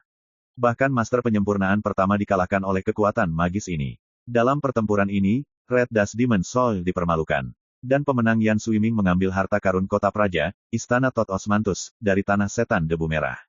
Ini adalah taruhan untuk pertempuran, tanah iblis Hong Chen kalah, jadi dia hanya bisa menyerah dengan enggan. Faktanya, tanah setan debu merah tidak berani bertobat pada saat itu, karena bukan hanya Yan Suiming yang pergi ke tanah setan debu merah, tetapi juga tuannya, guru Gua Xixia. Mendengar berita ini, Su Yi mau tidak mau mengangkat alisnya, bukan karena dia terkejut dengan betapa kuatnya kekuatan tempur Yan Suiming. Itu karena Yan Suiming mengambil pohon laurel dari Tot Palace. Pohon suci ini awalnya berakar di kedalaman mata laut yang kacau di kedalaman laut yang tak terbatas, mengandung asal-usul abadi bawaan, dan dapat dianggap sebagai dewa bawaan di jalan menuju keabadian. Dahulu kala, pohon osmanthus ini diambil oleh Yi Daoxuan dan ditanam di Pulau Qixia. Untuk Taipan top manapun, jika mereka dapat memiliki dewa yang abadi, itu sama saja dengan memiliki surga latihan yang terbuka secara bawaan, yang dapat memenuhi kebutuhan kultivasi orang-orang di alam para dewa. Kasihan, pada saat itu, Yi Daoxuan mengalami perubahan besar di Laut Tanpa Batas. Tidak hanya dia dikhianati oleh beberapa teman yang setia kepada Jinlan, tetapi dia juga dikepung oleh banyak musuh yang tiada taranya. Pada akhirnya, meskipun dia berjuang di jalan berdarah, dia terpaksa meninggalkan Laut Tanpa Batas, putus asa. Akibatnya, harta Tao dan harta yang dia tinggalkan di Pulau Qixia juga dibagi oleh musuh-musuh itu. Di antara mereka, pohon laurel dari Todd Palace direnggut oleh Red Dust Demon Soul. My Novel, Supreme Sword God, Chapter 2285. Sejak dia tiba di benua Vulkan Selatan, Sui berencana untuk pergi ke Tanah Setan Debu Merah di masa depan, satu untuk membalas dendam, dan yang lainnya untuk mengambil harta yang dirampok. Tetapi siapa yang mengira bahwa Yan Suiming, keturunan dari tempat yang tidak dapat diketahui, Xixia Dongtian, akan mengambil pohon dewa abadi bawaan ini selangkah lebih maju. Aneh, ini hanya tantangan dari pintu ke pintu, tapi taruhannya adalah pohon laurel Istana Kodok. Sui memiliki firasat di dalam hatinya. Alasan mengapa Yan Suiming pergi ke Red Dust Demon Land untuk menantang, harus ditujukan ke Osmanthus dari Todd Palace. Dan dahulu kala, siapa yang tidak tahu bahwa pohon laurel Istana Katak adalah benda suci bawaan yang ditanam oleh Yi Daoxuan di Pulau Qixia di Laut Tanpa Batas. Mungkinkah alasan mengapa Yan Suiming ingin memenangkan pohon laurel dari Todd Palace adalah karena tujuan utamanya terkait denganku? Su Yi merenung. Ini mengingatkannya pada dewa tua dan keturunannya Siming dari King Fengguan, tempat lain yang tidak diketahui. Namun, dia tidak bisa memastikan apakah Xixia Dongtian adalah musuh atau teman. Baru-baru ini, hal serupa telah terjadi di 4 benua dewa utama domain dewa. Penatua Wei memberikan penjelasan, beberapa penerus dari tanah yang tidak dapat diketahui lahir satu demi satu, menaklukkan segala arah, menantang segala cara, dan menyebabkan keributan di seluruh dunia. Namun, Yan Suiming adalah dewa tertinggi pertama yang menantang kekuatan raksasa teratas, sehingga dia menarik perhatian dunia. Saat dia mengatakan itu, Penatua Wei berkata dengan emosi, dalam beberapa tahun terakhir, dunia domain dewa telah menjadi semakin bergejolak, penuh kekacauan, tidak hanya tempat-tempat yang tidak dapat diketahui telah lahir satu demi satu, tetapi juga banyak keberadaan kuat yang memiliki disembunyikan selama bertahun-tahun juga muncul satu demi satu. Bagian dari ortodoksi telah menjalin kontak dengan beberapa tempat terlarang dalam ruang dan waktu, dan menjadi sekutu tempat terlarang itu dalam ruang dan waktu. Dan para raksasa top yang berdiri di dunia Gods Domain juga membuat pengaturan terlebih dahulu. Semuanya terkait dengan zaman kegelapan mitologi yang pasti akan dimulai dalam waktu 30 tahun. Su Yi tidak memiliki banyak emosi. Kedatangan zaman kegelapan mitologi sudah ditakdirkan, dan tidak ada yang bisa menghindarinya. Bahkan di Sungai Panjang Takdir, ada orang yang memperhatikan semua ini. Karena derasnya waktu tidak dapat dihentikan, tentu saja setiap orang harus mempersiapkan diri terlebih dahulu. Termasuk dia juga, harus membuktikan alam abadi sebelum zaman kegelapan mitologi datang. Pada hari yang sama, Su Yi meninggalkan kota kuno musim semi dan musim gugur, dan memulai rencana perjalanan untuk kembali ke Pengadilan Ilahi King Wu. Pengadilan Ilahi King Wu, di area terlarang di gunung belakang, di istana kuno yang suram dan suram. Kepala sekolah Liang Lingsu berdiri di tengah aula, dan berkata dengan suara yang dalam, saya harap operasi ini dapat mendapat dukungan penuh dari semua tetua. Aula transmisi suara. Di depan aula utama, terdapat deretan kursi. Totalnya ada 13. Sesosok duduk di masing-masing dari 5 kursi. Ini adalah 5 barang antik tua tingkat Immortal Realm God Master, yang terlemah di antaranya telah selamat dari malapetaka pemurnian Dao 4 kali. Dan yang paling kuat memiliki Taoisme 8 pemurnian. Namun, penatua tertinggi kedua, Bai Lian, tidak ada di antara mereka. Nyatanya, kelima barang antik tua ini semuanya adalah tokoh senior di kamp tempat kepala sekolah Liang Lingsu berada. Saya akan mengajukan 3 pertanyaan, Anda harus mengatakan yang sebenarnya, ini tentang apakah kami dapat membantu Anda. Seorang lelaki tua dengan rambut acak-acakan berkata dengan suara serak, pertanyaan pertama, apakah kamu yakin Xiao Jian membunuh Hui Qing, Yuan Shan, Ku Zhen, dan lainnya? Liang Lingsu terdiam beberapa saat, dan berkata, tentu. Oke, pertanyaan kedua, apakah kamu punya bukti untuk membuktikan bahwa ada masalah dengan identitas Xiao Jian? Pria tua itu bertanya lagi. Yang lain juga menatap Liang Lingsu. Paksaan tak terlihat membuat Liang Lingsu merasakan tekanan di wajahnya. Dia menarik napas dalam-dalam dan berkata, meskipun tidak ada bukti, intuisi saya memberitahu saya bahwa pasti ada yang salah dengannya. Jika saya salah, saya bersedia mengambil inisiatif untuk mengundurkan diri dari posisi kepala sekolah dan membiarkan para senior menghadapinya. Begitu komentar ini keluar, penonton tergerak. Semua orang dapat melihat bahwa Liang Lingsu telah mengembangkan hati yang membunuh terhadap Xiao Jian. Karena itulah, ia bahkan tak segan-segan kehilangan posisi mengajarnya. Oke, pertanyaan ketiga. Mata lelaki tua itu dalam, Penatua Agung Yanji sangat menghormati Xiao Jian. Jika membunuh Xiao Jian menyebabkan perselisihan sipil di sekte, bagaimana Anda akan menghadapinya? Di pengadilan ilahi King Wu, Tetua Agung Yanji mewakili kam lain, yang dapat bersaing dengan kam milik kepala sekolah. Untuk barang-barang antik tua di sini, hidup atau mati Xiao Jian tidak penting, tetapi jika Penatua Agung Yanji memanfaatkan kematian Xiao Jian untuk benar-benar mematahkan muka dengan kepala sekolah, itu pasti akan menyebabkan perselisihan sipil di sekte tersebut. Konsekuensi dari ini serius. Liang Lingsu jelas siap untuk ini, dan berkata tanpa ragu, saya berani memprediksi bahwa ketika Xiao Jian meninggal, dia pasti akan mengungkapkan warna aslinya.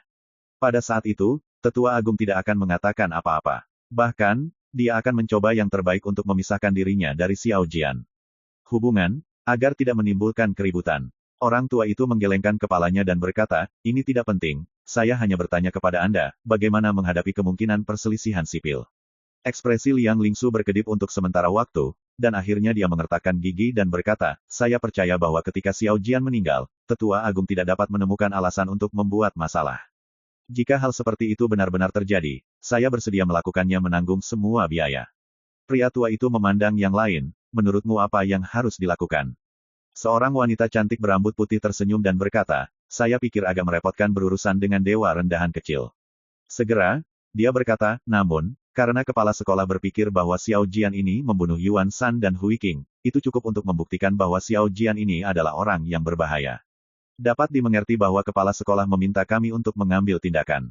Semua orang mengangguk. Liang Lingsu menghela nafas panjang dan berkata, jangan khawatir senior, aku akan mengurus masalah ini sendiri.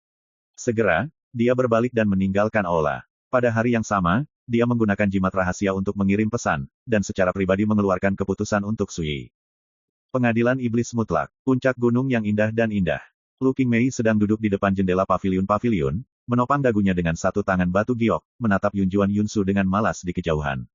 Cahaya langit yang lembut bersinar melalui jendela dan memercik pada sosoknya yang lembut dan bangga, memandikan seluruh tubuhnya dalam lingkaran cahaya seperti mimpi. Apalagi wajah yang cerah dan lembut itu seperti mahakarya para dewa yang paling sempurna, begitu indah hingga bisa membuat dunia sedih, dan membuat semua makhluk hidup jatuh cinta padanya. Ketika Raja Iblis Juetian masuk ke paviliun ini, dia melihat pemandangan seperti itu, dan tidak bisa menahan perasaan panas di dalam.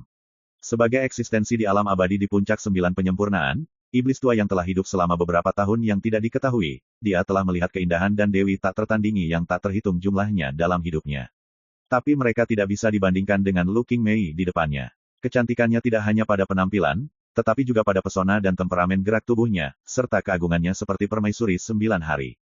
Di alam para dewa, dia adalah generasi Raja Iblis, terkenal di seluruh dunia, memukau dunia. Di mata para dewa di dunia, dia adalah ratu dari Ratu Iblis, yang mendominasi genit. Siapa yang tidak bisa tergerak dan terpesona olehnya? Bagi siapapun, jika mereka dapat menaklukkan Raja Iblis yang tiada taranya, rasa seperti itu tidak dapat ditukar dengan kekuatan atau benda asing apapun.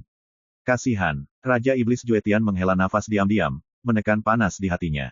Semakin dia tidak bisa mendapatkannya, semakin dia dalam keributan. Raja Iblis Juetian tahu lebih baik betapa sengit dan menakutkan wanita di depannya yang seharusnya menjadi pasangan taunya. Apa yang kamu lakukan di sini? Lu Qingmei masih duduk di jendela, melihat ke kejauhan, tanpa menoleh untuk melihat Raja Iblis Juetian yang baru saja masuk. Baru-baru ini, mengapa aku tidak melihat anak angkat yang kamu adopsi? Raja Iblis Juetian berjalan mendekat sambil tersenyum dan duduk di satu sisi, dia berbicara tentang Lu Zhanxuan. Itu adalah Yi Chen, yang telah lama diganti namanya oleh Lu Qingmei. Aku menyuruhnya pergi. Lu Qingmei berkata dengan linglung, dalam beberapa tahun terakhir, dia telah dilindungi olehku. Mulai sekarang, dia harus menempuh jalannya sendiri. Raja Iblis Juetian mengeluarkan suara oh, tapi dia tidak curiga. Nyatanya, dia hanya menyapa Lu Zhanxuan, dan dia tidak menganggap serius Lu Qingmei, putra angkatnya. Kamu datang ke sini, kamu mungkin tidak datang ke sini untuk anak angkatku, kan? Lu Qingmei menarik pandangannya, duduk tegak, dan untuk sesaat, kemalasan di tubuhnya menghilang, digantikan oleh rasa keagungan dari lubuk hatinya. Tentu saja tidak. Raja Iblis Juetian tersenyum, aku di sini untuk memata-matai seseorang bersamamu. Siapa? Seorang pemuda bernama Xiao Jian di King Wu Senting. Saat dia mengatakan itu, mata Raja Iblis Juetian tertuju pada Lu Qingmei, seolah ingin melihat bagaimana pihak lain akan bereaksi. Xiao Jian, mata berbintang Lu Qingmei berkedip sejenak, dan dia pura-pura tidak menganggapnya serius. Beberapa waktu lalu, ketika saya menjadi tamu di pengadilan Dewa Qingwu, saya memang melihat Xiao Jian itu, tapi itu hanya karakter kecil. Anda bertanya dia apa yang harus dilakukan. Apa? Dia bukan karakter kecil. Ekspresi di mata Raja Iblis Juetian sulit dipahami. Jika tidak, mengapa Anda membiarkan saya berinisiatif untuk bertanya? Lu Qingmei mengerutkan alis hitamnya yang seperti bulan sabit, dan berkata, di depanku, jangan sembunyikan rahasiamu.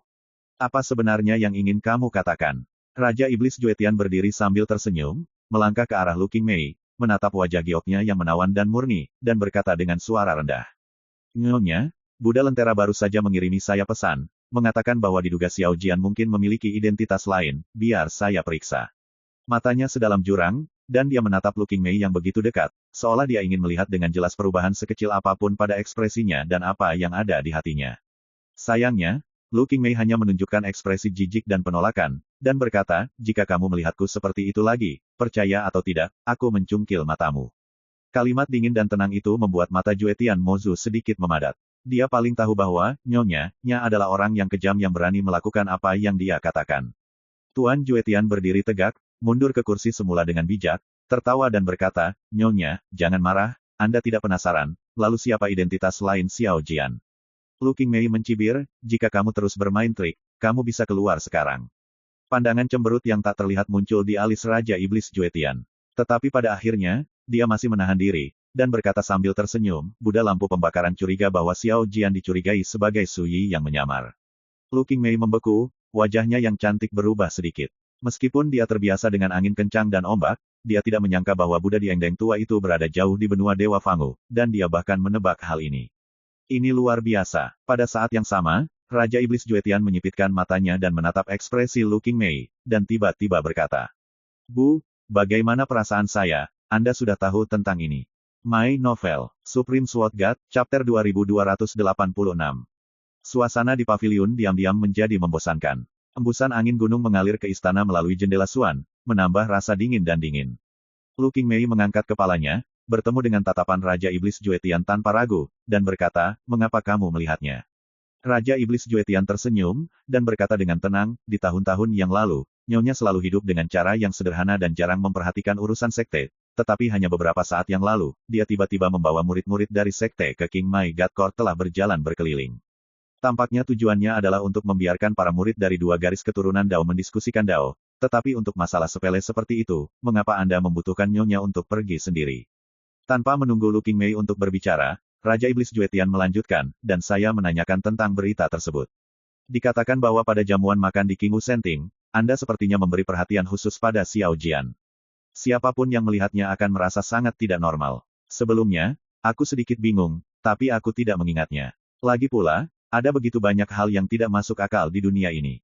Tapi sekarang, aku tiba-tiba menyadari bahwa jika Xiao Jian dari Qingwu Divine Court adalah peniruan identitas Su Yi, maka itu bukan kebetulan. Berbicara tentang ini, mata Raja Iblis Juetian tiba-tiba menjadi dingin. Nyonya, maka kehidupan Su Yi sebelumnya adalah Yi Daoxuan, jadi saya tidak perlu mengatakan lebih banyak tentang hubungan antara Anda dan dia, bukan? Lu Qingmei tiba-tiba tersenyum, dan berkata, belum lagi apakah Xiao Jian ini adalah reinkarnasi dari Yi Daoxuan, tapi jika aku sudah menyadarinya, apakah menurutmu aku akan membiarkannya pergi? Raja Iblis Mutlak mengerutkan kening. Dahulu kala, Lu Qingmei, yang menjadi pasangan Tao dengan Yi Daoxuan, tiba-tiba memalingkan wajahnya dan membunuh Yi Daoxuan yang tak berdaya. Pada saat itu, meskipun Yi Daoxuan pada akhirnya tidak dapat dibunuh, hal itu juga menyebabkan Yi Daoxuan terluka parah dan sekarat, menderita luka Dao serius yang tidak dapat diperbaiki. Karena itu, Yi Daoxuan dikepung dan dibunuh pada akhirnya ketika dia melarikan diri. Dapat dikatakan bahwa Lu Qingmei banyak berkontribusi pada kematian Yi Daoxuan tahun itu. Pada saat ini, jelas tidak masuk akal untuk mengatakan bahwa Lu Qingmei mengenali Xiao Jian sebagai Su Yi yang menyamar. Juetian, apakah kamu tahu mengapa aku memilih untuk menjadi partner Tao denganmu? Sebuah cibiran muncul di mata Lu Qingmei yang menawan, karena dibandingkan dengan orang tua lain di kam yang sama, kamu yang paling bodoh. Anda, wajah Raja Iblis Juetian menjadi gelap, alisnya penuh dengan amarah yang cemberut. Lu Qingmei tersenyum cerah dan menawan, dengan segala macam pesona, tetapi matanya penuh dengan penghinaan. Bahkan jika kamu selalu ingin memilikiku di dalam hatimu, kamu masih memiliki hati dan tidak punya nyali, kamu penakut, dan kamu melihat ke depan dan ke belakang. Lu Qingmei mencibir, itulah mengapa saya bersedia menjadi mitra nominal Tao dengan Anda. Pria seperti Anda tidak menimbulkan ancaman apapun di mata saya, jadi bagaimana Anda bisa menyakiti saya? Pipi Raja Iblis Juetian memerah, dan urat-urat di dahinya pecah, jelas sangat marah. Di alam para dewa, dia adalah master dewa dari puncak 9 penyempurnaan tingkat antik, dan raksasa dari era yang sama dengan Buddha Lentera, Dewa Master Yunhe, dan lainnya. Seperti mitos. Tapi di mata Lu Qingmei, dia diejek sebagai orang yang tidak berguna, bodoh, dan tidak berharga. Bagaimana ini tidak membuatnya marah? Di sisi lain, Lu Qingmei duduk di sana dengan santai, tubuhnya seindah salju, dan dia berseri-seri, dan wajah gioknya yang cantik dan menawan penuh dengan ketidakpedulian dan ketenangan. Ini seperti permaisuri 9 surga yang melihat ke bawah pada badut yang melompat panik. Raja Iblis Juetian memiliki dada yang naik turun dan mata yang tajam, seolah-olah dia akan melangkah maju untuk mencabik-cabik Lu Qingmei kapan saja. Tetapi pada akhirnya, dia tidak melakukannya. Itu juga memenuhi apa yang dikatakan Lu Qingmei sebelumnya, saat menghadapi Lu Qingmei, Absolute Demon Lord tidak berani bertindak gegabah. Lu Qingmei tidak memprovokasi Raja Iblis Juetian lagi, dan berkata dengan tenang, katakan padaku, apa yang coba dilakukan orang tua Randeng ketika dia mengirimimu surat. Raja Iblis Juetian menarik napas dalam-dalam, menekan amarah di dalam hatinya, dan berkata, dia ingin memintaku untuk memeriksa detail Xiao Jian itu, untuk melihat apakah pihak lain benar-benar bidat Sui. Lu Qingmei mencibir, keledai botak tua ini jelas bermaksud membawa masalah ke timur dan membunuh orang dengan pisau. Mata Raja Iblis Juetian menyipit, bagaimana Anda mengatakan itu? Jika Xiao Jian itu benar-benar Sui, apa perbedaan antara mencari tahu detail pihak lain dan mengirimnya ke kematian? Mata Lu Qingmei bermain-main, atau, dengan sarana iblis tua Juetian Anda, apakah Anda yakin bahwa Anda memiliki kemampuan untuk mengalahkan Sui? Absolute Demon Lord tampak ragu untuk beberapa saat. Dia juga berpartisipasi dalam pertempuran Gunung Mingkong, bergandengan tangan dengan Dewa-Dewa Yunhe, Dewa-Dewa Tianhuang dan yang lainnya untuk menghadapi Sui. Belum lagi pembantu yang ditemukan Sui, hanya dalam duel dengan Sui, sarung tua di tangan Sui memblokir semua serangan orang tua itu. Dan Raja Iblis Juetian sangat yakin bahwa bidat seperti Sui ditakdirkan untuk memiliki lebih dari 1 atau 2 kartu di tangannya. Dahulu kala, kami bertarung dengan Yi Daoxuan dan Li Fuyu selama bertahun-tahun. Meskipun kami akhirnya saling mengalahkan, tidakkah kamu tahu berapa banyak orang yang terbunuh atau terluka di pihak kami? Lu Qingmei menghela nafas pelan, belum lagi, jika lelaki tua Randeng yakin bahwa Xiao Jian adalah Sui, mengapa dia tidak melakukannya sendiri, dan memintamu untuk menyelidiki masalah ini? Bukankah dia ingin membunuh Su Yi dan ambil mayatnya, ambil buah dao untuk dirimu sendiri? Absolute Demon Lord terdiam, ekspresinya menjadi gelap. Sebaliknya, jika Xiao Jian itu bukan Su Yi, apa gunanya kau menyelidikinya? Lu Qingmei berkata, selama pertempuran di Kuil Yunji, keledai botak itu terus terang menceritakan kisah persekongkolan mereka melawan leluhur iblis Lohu, dan di balik ini pasti ada dorongan dari lelaki tua Randeng. Karena orang tua Randeng bisa menggunakan leluhur iblis Lohu, kenapa dia tidak bisa menggunakanmu? Lagi pula, Lu Qingmei berkata dengan kasihan di matanya, sederhananya, jika kamu benar-benar melakukan apa yang dikatakan orang tua Randeng, kamu akan benar-benar bodoh dan tidak sadar. Raja Iblis Juetian tidak bisa menahan cemberut, dan mendengus dingin, aku tidak sepertimu, aku penuh dengan kelicikan dan kelicikan. Lu Qingmei tersenyum sedikit, dan berkata, saya sudah selesai berbicara, apa yang ingin Anda lakukan selanjutnya adalah urusan Anda sendiri, dan saya tidak akan terlibat. Raja Iblis Juetian merenung sejenak, lalu tiba-tiba berkata, saya punya solusi, debitur memiliki debitur, karena Xiao Jian ada di pengadilan Dewa Qingwu, Hua Hongzhen pasti orang yang paling khawatir tentang kecelakaan. Lu Qingmei tercengang, dan berkata, bukankah lelaki tua ini sudah lama pergi? Apalagi kita, bahkan lelaki tua di Qingwu Senting itu jarang tahu kemana dia pergi. Merasakan kebingungan Lu Qingmei, Raja Iblis Juetian tidak bisa menahan tawa, seolah menyelamatkan muka, dan berkata, meskipun aku tidak tahu kemana Hua Hongzhen pergi, aku masih bisa menghubunginya. Oh, Lu Qingmei terkejut, lalu apa yang ingin kamu lakukan? Hahaha, Raja Iblis Juetian tertawa keras, aku sedang berpikir, jika Hua Hong benar-benar tahu bahwa Xiao Jian dicurigai sebagai Su Yi yang berpura-pura, dan telah menyelinap ke pengadilan Dewa Qingwu mereka, betapa paniknya dia. Lu Qingmei, ada masalah di sarang lamaku, bisakah dia, Hua Hong, tidak terburu-buru? Raja Iblis Juetian berkata dengan percaya diri, apakah orang tua Randeng menggunakanku atau tidak, aku hanya akan memainkan tipuan kali ini dan membiarkan Hua Hongzhen menangani masalah ini sendiri. Lu Qingmei terdiam sesaat, lalu berkata, aku tidak pernah mengira orang bodoh sepertimu akan belajar cara membunuh dengan pisau. Senyum Raja Iblis Juetian goyah, dan kemudian dia berkata dengan dingin, Nyonya, jika ternyata Xiao Jian adalah Su Yi, Anda harus siap memberi saya penjelasan. Setelah semua, dia berjalan pergi. Hanya Lu Qingmei yang tersisa duduk di sana sendirian, matanya yang menawan berkedip, dan dia tidak tahu apa yang dia pikirkan. Pengadilan Ilahi Qingwu, keturunan Gua Zixia berasap dan gelap, datang untuk menyembah gunung. Pada hari ini, seorang pemuda berjubah merah mengendarai singa dan harimau dan mengendarai awan keberuntungan muncul di depan gerbang gunung Pengadilan Ilahi Qingwu. Segera, Qingwu Senting bergetar naik turun. Gelap, penjahat yang menentang surga yang tidak dikenal di masa lalu, tetapi sekarang muncul seperti komet. Dia berasal dari Gua Zixia, tempat yang tidak diketahui. Belum lama ini, satu orang menginjakkan kaki di kekuatan raksasa teratas, Tanah Iblis Hongchen, dan mengalahkan 19 dewa tinggi berturut-turut, dan bahkan mengalahkan master dari satu penyempurnaan. Begitu berita itu keluar, seluruh dunia terkejut. Baru-baru ini, cerita tentang perbuatan Yan Suiming telah menyebar kemana-mana, dan kekuatan supernatural, 9 yin misterius fisik, dan melewati ribuan air perang miliknya telah menjadi topik hangat. Tapi sekarang, sosok legendaris yang terkenal di seluruh dunia ini datang ke pengadilan Dewa Qingwu untuk menyembah gunung, siapa yang tidak heran. Hal yang paling menyebalkan bagi Qingwu Senting adalah apa yang disebut pemujaan gunung sebenarnya pergi ke pintu untuk memperjuangkan jalan. Jika mereka menolak, mereka akan kehilangan muka, dan mereka ditakdirkan untuk menjadikan Qingwu Senting sebagai bahan tertawaan di dunia.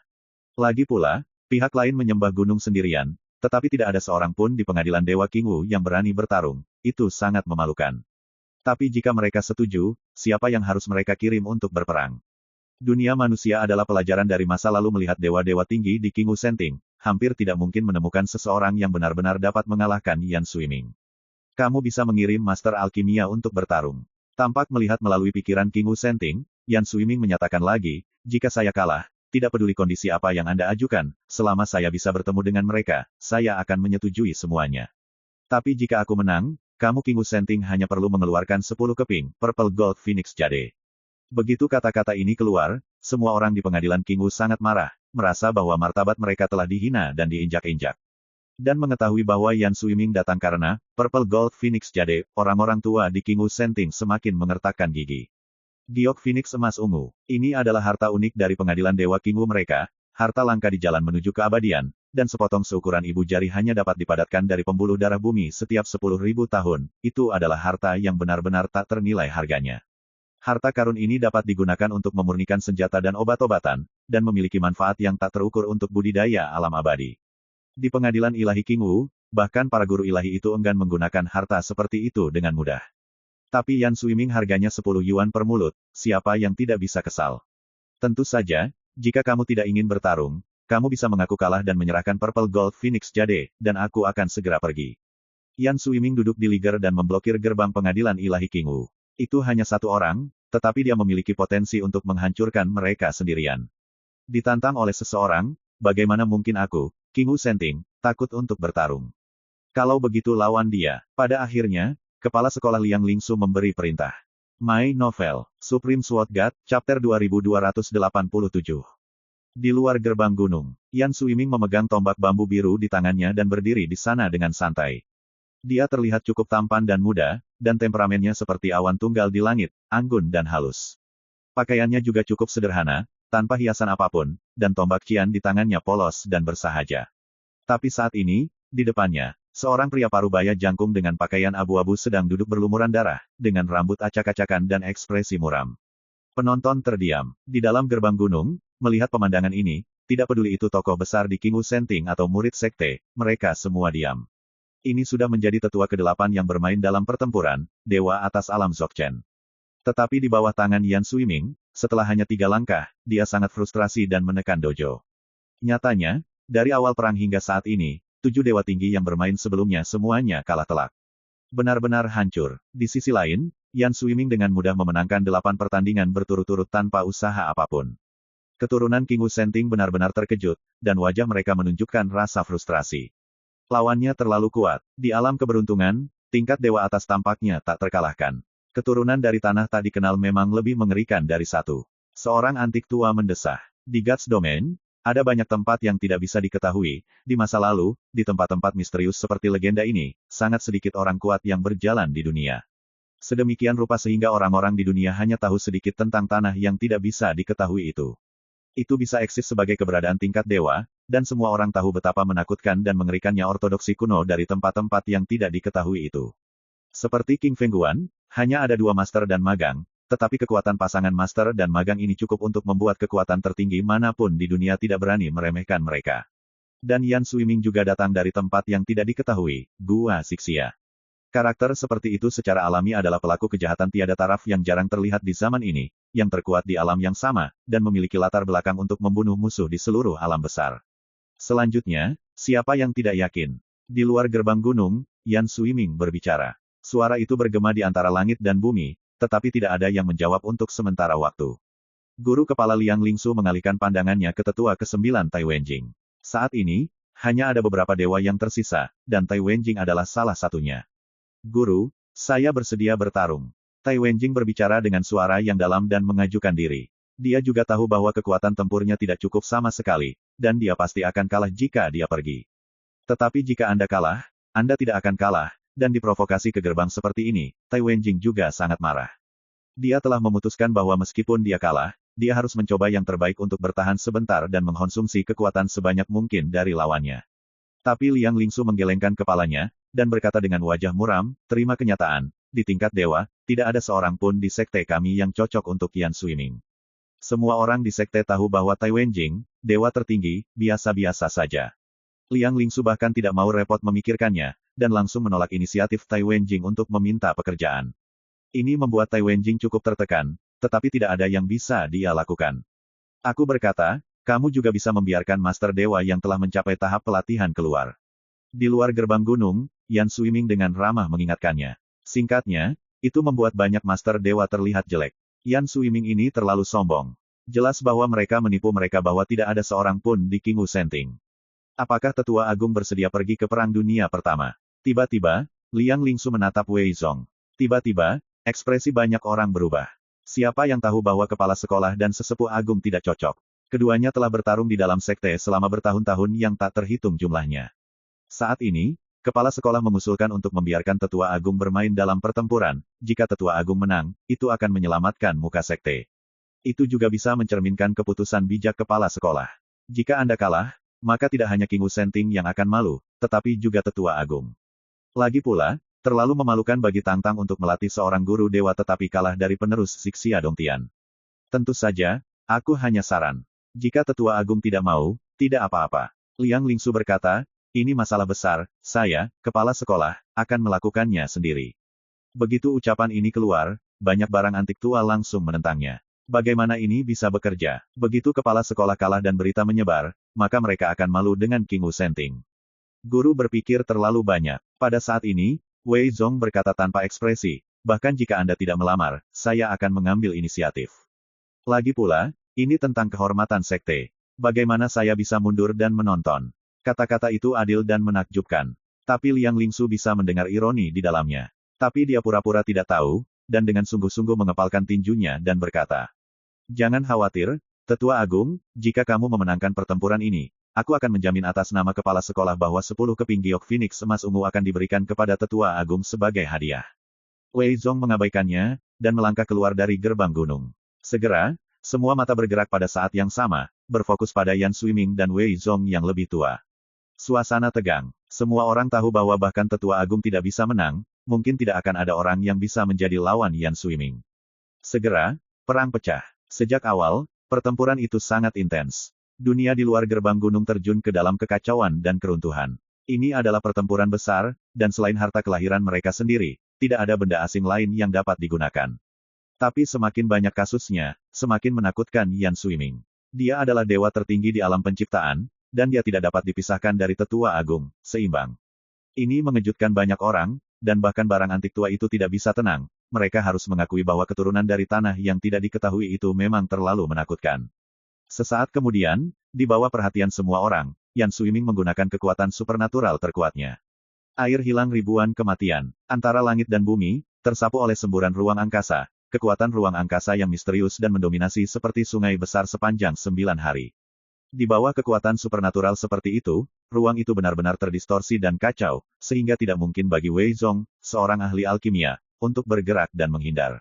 Saya hanya bisa mengguncangnya dengan seluruh kekuatan saya. Kemudian, Wei Zong kalah. Kekuatan pertahanan jalan tersapu oleh semburan luar angkasa yang menakutkan, dan terbang langsung. Ada ledakan seru di hadirin. Semua orang tercengang di sana, dan sulit untuk menerima kenyataan ini untuk sementara waktu. Kekuatan bertarung Penatua Agung begitu kuat sehingga bahkan di antara para dewa yang dimurnikan pertama di sekte tersebut, dia dapat disebut sebagai yang teratas. Tapi sekarang, dia kalah. Kalah dari dewa tinggi di alam keberuntungan. Di alam abadi, kalah dari Haigat sungguh luar biasa, cukup mengejutkan dunia. Setidaknya di Gods Domain hari ini, hanya ada segelintir orang yang bisa melakukan ini. Sayang sekali, 10 keping Purple Gold Phoenix Jade itu ditakdirkan bukan milikmu. Yan Suiming membuka mulutnya, pakaiannya berkibar, dan sikapnya tak tertandingi. Seruan riuh penonton terdiam. Semua orang di pengadilan Qingwu tertekan dan tertekan. Pada titik ini, jika mereka masih tidak mau mengakui bahwa Yan Suiming telah menang, gaya dan keberaniannya akan tampak terlalu kurang. Tidak perlu memikirkannya, setelah hari ini, Qingwu Senting mereka juga akan melangkah ke dunia manusia dan iblis, dan menjadi lelucon. Dan ketenaran Yan Suiming akan menginjak batu loncatan Qingwu Senting mereka ke tingkat yang lebih tinggi. Malu menjadi keturunan Zixia Dongtian, dengan kekuatan tempurmu, kamu pasti akan menjadi sosok paling berpengaruh di dunia di bawah alam dewa-dewa di masa depan. Guru Kepala Liang Lingsu berbicara, dengan sikap berpikiran terbuka, dan memuji Yan Suiming. Ini bukan kebohongan. Kekuatan bertarung Yan Suiming sangat luar biasa sehingga dia pantas mendapatkan pujian ini. Tapi semua orang di Istana Qingwu merasa sangat tidak nyaman. Dalam analisis terakhir, mereka kalah. Raksasa teratas yang bermartabat dikalahkan dalam tantangan dari pintu ke pintu oleh satu orang. Kemarilah, berikan 10 keping Purple Gold Phoenix Jade ini kepada rekan Taoisian. Liang Lingsu mengeluarkan sebuah kotak perunggu dan menyerahkannya kepada seorang tetua di sampingnya. Melihat pemandangan ini, orang-orang antik tua itu tidak bisa menahan perasaan patah hati, seolah-olah sepotong daging telah dicungkil dari hati mereka. Itu adalah 10 keping Purple Gold Phoenix Jade. Pada saat ini, Great Elder Wei Zong tidak bisa menahan nafas, dengan ekspresi muram di wajahnya. Terima kasih. Yan Suiming menyingkirkan kotak perunggu itu, senyum puas muncul di bibirnya. Dia pergi. Tiba-tiba, suara acuh tak acuh terdengar di lapangan. Tunggu. Yan Suiming terkejut, dan melihat seorang pemuda kurus berpakaian putih Seng Sui muncul di samping Wei Zong dari udara tipis. Xiao Jian. Tiba-tiba, semua orang di pengadilan ilahi Qingwu juga mengenali orang yang datang, dan itu adalah Xiao Jian, wakil kepala Istana Yeyu. Eksistensi tak tertandingi dari garis keturunan Zulong. Anak ini akhirnya kembali. Mata kepala sekolah Liang Lingsu berkedip, dan niat membunuh yang tak terkendali melonjak di dalam hatinya. Ada apa denganmu? Yan Suiming bertanya sambil tersenyum. Orang yang datang tentu saja adalah Suyi. Hanya saja saat ini, dia sekali lagi berubah menjadi penampilan Xiao Jian. Penatua hebat, istirahat saja di sela-sela, aku akan membantumu memenangkan 10 keping Purple Gold Phoenix Jade itu. Suyi melangkah maju dan lebih dulu membantu Wei Zong yang terluka parah. Kamu, ingin melawanku? Yan Sui tertegun. Ada juga keributan di pengadilan ilahi Qingwu, dan ada keributan.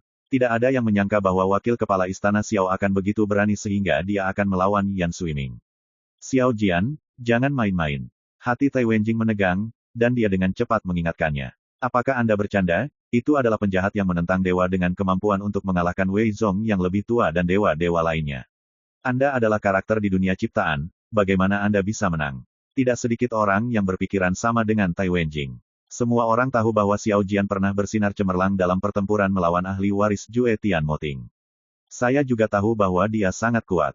Tetapi tidak ada yang mengira jika dia bisa melawan Yan Suiming, dia tidak akan memiliki peluang untuk menang sama sekali.